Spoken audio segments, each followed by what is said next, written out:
Greetings to wherever you are. This is the YouTube channel of Open Doors Metropolitan Community Church in Seoul, Korea. We're a community seeking to live out the radically inclusive love of Jesus the Christ. We're a faith community of the Progressive Christian Alliance and an emerging church of metropolitan community churches. Please join us now for excerpts from the service held on Sunday, June 19th, 2016, the fifth Sunday after Pentecost. The theme is fashion statements, and the preacher is the Reverend Craig Bartlett. For this sermon, it'll help if you have a passing knowledge of Canadian children's television. It's not necessary, but it'll help. Watch on anyway. The first reading comes from the first book of Kings, chapter 19, reading from the first verse to the first part of verse 15. As is our custom, if someone would like to read for us, thank you. 1 Kings 19, verse 1 to 15a. Ahab told Jezebel all that Elijah had done, and how he had killed all the prophets with the sword. Then Jezebel sent a messenger to Elijah, saying, "So may the gods do to me, and more also, if I do not make your life like the life of one of them by this time tomorrow." Then he was afraid. He got up and fled for his life, and came to Beersheba, which belongs to Judah. He left his servant there. But he himself went a day's journey into the wilderness, and came and sat down under a solitary broom tree. He asked that he might die. "It is enough now, O Lord, take away my life, for I am no better than my ancestors." Then he lay down under the broom tree and fell asleep. Suddenly an angel touched him and said to him, "Get up and eat." He looked, and there at his head was a cake baked on hot stones, and a jar of water. He ate and drank and lay down again. The angel of the Lord came a second time, touched him and said, "Get up and eat, otherwise the journey will be too much for you." He got up and ate and drank. Then he went in the strength of that food 40 days and 40 nights to Horeb, the mount of God. At that place he came to a cave, and he spent the night there. Then the word of the Lord came to him, saying, "What are you doing here, Elijah?" He answered, "I have been zealous for the Lord, the God of hosts. For the Israelites have forsaken your covenant, thrown down your altars, and killed your prophets with the sword. I alone am left, and they are seeking my life to take it away." He said, "Go out and stand on the mountain before the Lord, for the Lord is about to pass by." Now there was a great wind, so strong that it was splitting mountains and breaking rocks in pieces before the Lord. But the Lord was not in the wind. And after the wind, an earthquake, but the Lord was not in the earthquake. And after the earthquake, a fire, but the Lord was not in the fire. And after the fire, a sound of sheer silence. When Elijah heard it, he wrapped his face in his mantle and went out and stood at the entrance of the cave. Then there came a voice to him that said, "What are you doing here, Elijah?" He answered, "I have been zealous for the Lord, the God of hosts. For the Israelites have forsaken your covenant, thrown down your altars, and killed your prophets with the sword. I alone am left, and they are seeking my life to take it away." Then the Lord said to him, "Go, return on your way to the wilderness of Damascus." The second reading comes from Paul's letter to the Galatians, chapter 3, verses 23 to 29. Again, a volunteer to read. You can use either the Korean or the English, doesn't matter. Galatians chapter 3, verse 23 to 29. Now before faith came, we were imprisoned and guarded under the law until the faith would be revealed. Therefore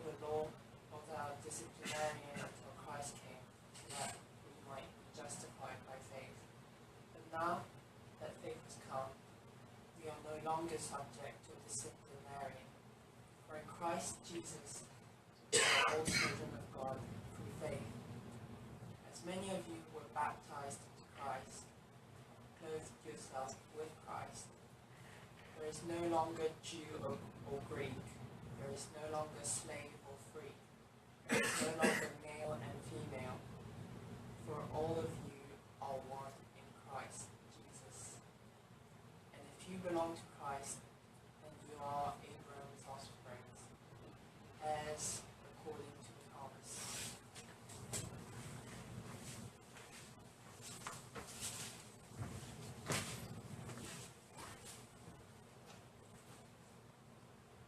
The gospel comes from the gospel according to Luke, the 8th chapter, reading verses 26 to 39.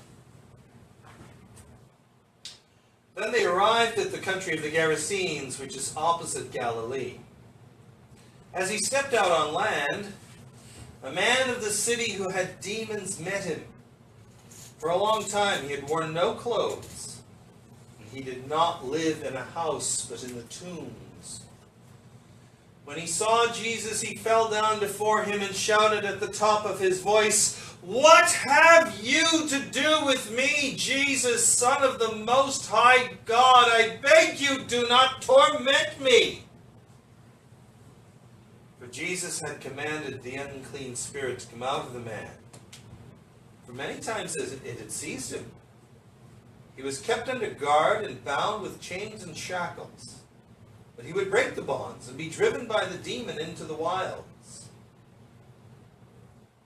Then Jesus asked him, "What is your name?" He said, "Legion," for many demons had entered him. They begged him not to order them to go back into the abyss. Now there on the hillside, a large herd of swine was feeding, and the demons begged Jesus to let them enter these. So he gave them permission. Then the demons came out of the man and entered the swine, and the herd rushed down the steep bank into the lake and was drowned. When the swineherds saw what had happened, they ran off and told it in the city and in the country. The people came out to see what happened, and when they came to Jesus, they found the man from whom the demons had gone, sitting at the feet of Jesus, clothed and in his right mind. And they were afraid. Those who had seen it had told them how the one who had been possessed by demons had been healed. Then all the people of the surrounding country of the Gerasenes asked Jesus to leave them, for they were seized with great fear. So he got into the boat and returned. The man from whom the demons had gone begged that he might be with him. But Jesus sent him away, saying, "Return to your home and declare how much God has done for you." So he went away, proclaiming throughout the city how much Jesus had done for him. And today's theme I chose for today was fashion statements. Now, if ever there's a time when people make fashion statements, KQCF is one of them. And we saw the wonderful and the weird and the provocative. We saw those who might have shocked us, and we saw those who did us so proud. Amen. I couldn't help but think of the aftermath of last year's KQCF when Candy Yoon, who is a staff person with the Korea Sexual Minority Culture and Rights Center, was interviewed. The KSCRC acronym is a lot easier. Anyway, she was interviewed on TBS EFM last year, and the host Alex Jensen asked her, "Well, don't you think it would be more effective if for the LGBT community to make a more positive aspect on the whole Korean society, if they presented themselves a little bit more conservatively? Well, Candy didn't really know how to answer that question, and that's not her fault.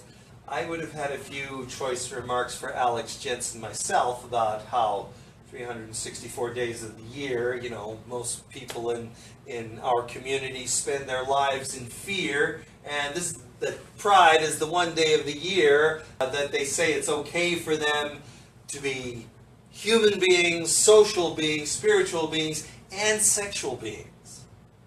And if a guy wants to go around in rainbow lame shorts, or if a woman wants to go around in a black lace bodysuit with matching underwear, I'm not going to say very much. But then I wasn't the one being interviewed. And that got me thinking about this week's lectionary readings. There are plenty of references to clothing here. And if we thought of our faith as a kind of wardrobe closet, what kind of clothing would we find in there? And what would that say about our faith? Now, I originally thought of a wardrobe closet, but another image came to mind, and it was an image from my childhood, and that's the next picture. The tickle trunk. And you're wondering what? Yes. Okay, I'll explain. Follow. The tickle trunk was the creation of Canadian children's entertainer Ernie Coombs, who was also known as Mr. Dress-Up. With his tickle trunk, he would miraculously bring out all kinds of different clothes and props, and his guests and the puppet characters who were with him would act out all kinds of different stories and tales and fantasies. So, if we were to look inside the wardrobe closet, the tickle trunk, if you like that one works for me. If we were to look inside the tickle trunk, what will we find? Well, perhaps the first thing we'd find are the formal clothes which people ordinarily wore to church in the past. What we call our Sunday best. The kinds of clothes that people would put on Sunday mornings when they was going to meet their God. I can't help but think of Elijah's mantle that way. Here's a guy on the lam from the jealous queen who's decided to take revenge on him for embarrassing her God. Remember, in the previous chapter was the showdown between Elijah and the prophets of Baal. And Elijah basically put Baal to shame. She didn't like this. So here he is on the lam, and this queen in her rage has taken revenge on all the other prophets of Yahweh who were around, and he's alone. He's decided, I can't take it anymore. Just end my life now. Please. I've had enough. And the voice says, no. Prepare to meet your God. And so he puts on his Sunday best, and he's waiting for what's going to happen. And then there's earthquake, and there's wind, and there's fire. But it's not until he encounters what I like to call the roaring silence. And sometimes after being in an area where there's the cacophony of noise, maybe you've encountered it. After being in an area where there's noise upon noise upon noise, and then you finally get to a place of quiet, the silence can feel like it's almost deafening. Well, that was the situation that Elijah encountered. and he declares, how zealous he has been for God. He said, look, I've done all this for God, and I've got nothing to show for it. I'm all alone. And the powers that be are coming after me. And the voice says, go forward because you are not alone. Later, after the reading that we heard, God declares that there is a remnant. There are the faithful ones who are left over, that he is not alone. In his grief, in his despair, just like we are not alone in our concerns. So, yes, we have an informal kind of dress code here, but I think sometimes it's good to have this idea that sometimes it's important for us to, if we're, even if we're not wearing formal clothes, to get the idea that we're going to be in our best mind. To be in our best mind, our best condition, to see what God will say to us today. But what will we find next in the wardrobe closet, the tickle trunk? I'd like to suggest what we find next is a school uniform. And that's in keeping with the language that Paul uses in our passage from his letter to the Galatians today. School uniforms, as you who have gone through this school system know, enforce a sense of discipline, of sameness, of nobody getting too outlandish or too individualistic. I suppose in a sense they are what's the school uniform serves the purpose of that disciplinarian. I mean, the whole system does, but the school uniform definitely has that effect. Interesting point in my research from today.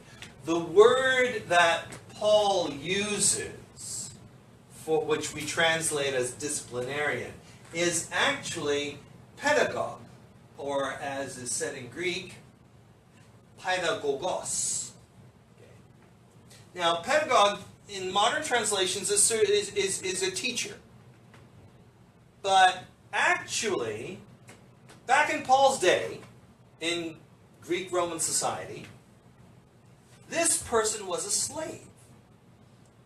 This person was a slave who was charged with taking care of the children, almost always boys. They would take the child to school, they would carry the wax tablets on which they wrote, and they would carry whatever things they needed for school. They would often sit at the back of the classroom, waiting for the child to be finished at the end of school. Then they would accompany the child home and make sure that the child did his homework. Now, according to the art and literature of the time, these pedagogues, these slaves, were portrayed as being hunchbacked, but ugly as sin, and cruel. According to tradition, they beat their child charges regularly.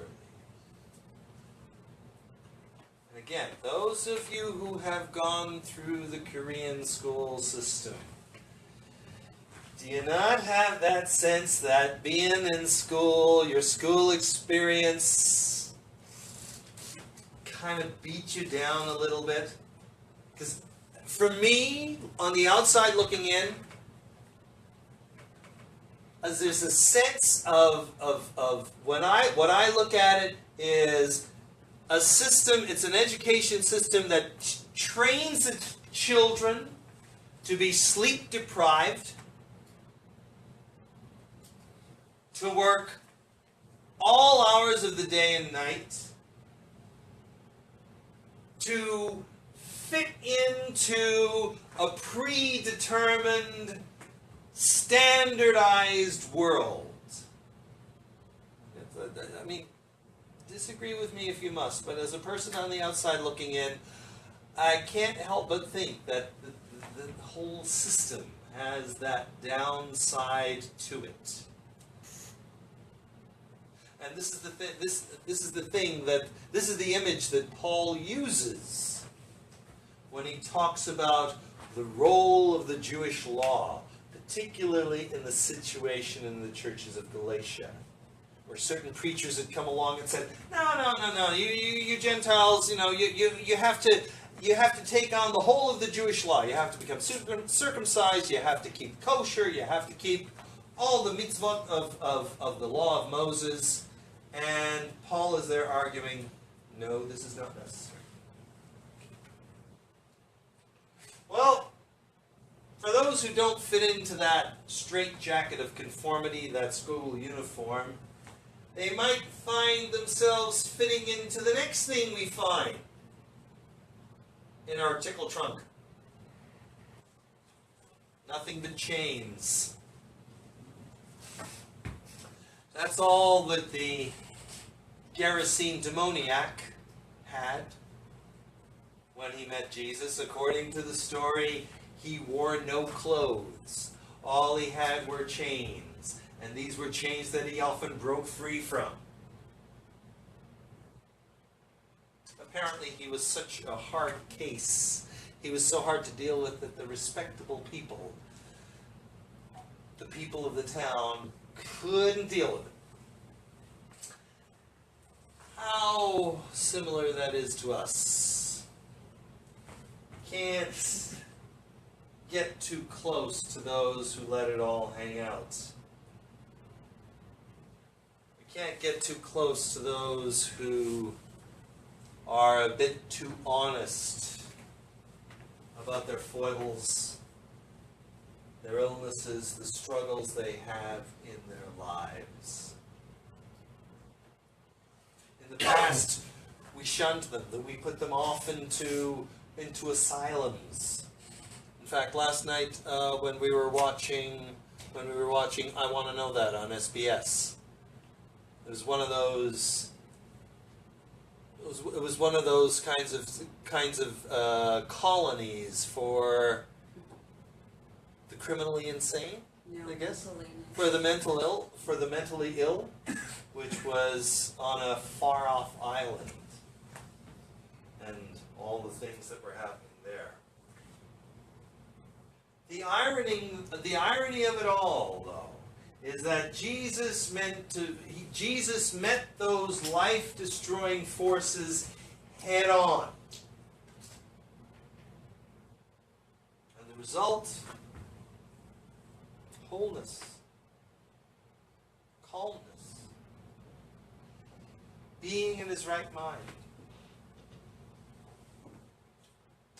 I couldn't help think of an example that I've used many, many times before, the example of the late Henri Nouwen, the Catholic priest and pastor of the L'Arche Daybreak community in Canada. In the midst of his life, he found himself being very lonely and very unhappy. And he wrote a book in his early days called The Wounded Healer, which has become a standard textbook for many people in the helping professions. But even after he wrote that book, he realized how unhappy he was. He struggled with his sexuality. He struggled with his need for intimacy. And as his biographer Michael Higgins put it, he couldn't really understand or deal with that until he embraced it. And he didn't really embrace it in its fullness until Jean Vanier came to invite him to be a part of L'Arche Daybreak. And he didn't say, come and work here as a professional, be a resource person. He said, maybe by coming living with us, you'll find a greater sense of where God is in your life. So, is there anything else left in the tickle trunk? That's right, I got it. Yes. The white robe, worn by those who are baptized. So I go back to what Paul said, and he said, this is the ultimate fashion statement. He talks about in baptism being clothed with Christ. And this is not I don't think this is an attempt to mask or cover up what has come before. But it's the idea of a new creation. In fact, later on in the letter to the Galatians, I think it's in Galatians, that he says, circumcision or circumcision does not matter. It is the new creation that matters. By receiving baptism, by receiving this sign, that we tap into the Christ Spirit, which transcends all our previous affiliations and identities in that. Jew, Greek, slave, free, male, female, and now we understand that this includes straight, gay, married, unmarried, cisgender, transgender, rich, poor, whatever. And so we travel from the need to be properly dressed, to being restrained, to being completely vulnerable.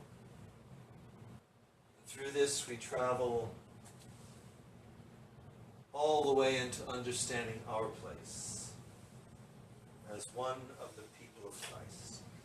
An identity which transcends any need that we have to be fashionable. Thanks be to God.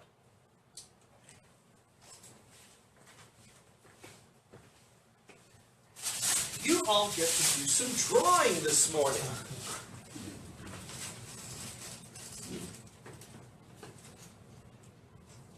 Yes, exactly.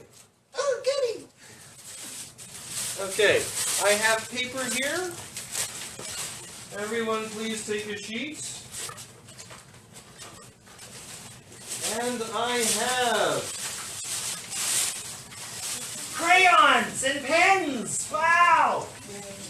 Yay! Let your imaginations run wild. I'll give you 10 minutes. Any theme, anything? Well, I was thinking about draw a piece of clothing or some kind of garment or some kind of something which lets you, which identifies what kind of which says something about your faith, your identity, whatever comes to mind.